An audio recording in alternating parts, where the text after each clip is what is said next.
В республике началась уборка урожая. Однако не всякий урожай с чувашских полей порадует аграриев.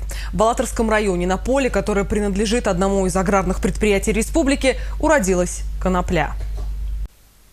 О таком своего рода поле чудес правоохранители узнали благодаря ежегодной операции «МАК». В ходе проведения оперативно-розыскных мероприятий сотрудниками наркоконтроля был задержан 4 несовершеннолетних жителей Алатырского района. В ходе проведения досмотра одного из которых был изъят рюкзак, в котором находился наркотик марихуана в количестве более 2 килограмм. Как оказалось впоследствии, жители собрали данный наркотик для личного употребления.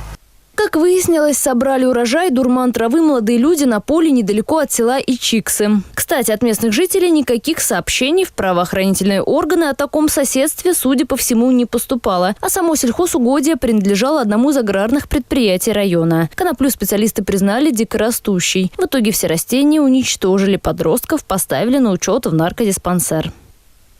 В республике началась уборка урожая. Однако не всякий урожай с чувашских полей порадует аграриев. В Алатырском районе на поле, которое принадлежит одному из аграрных предприятий республики, уродилась. Сотрудниками наркоконтроля был задержан 4 несовершеннолетних жителей Алатырского района.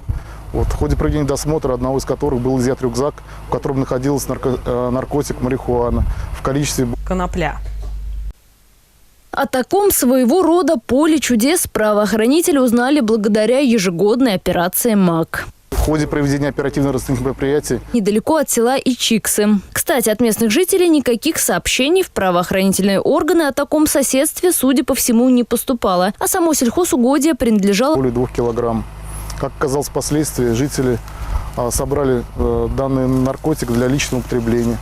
Как выяснилось, собрали урожай дурман травы молодые люди на поле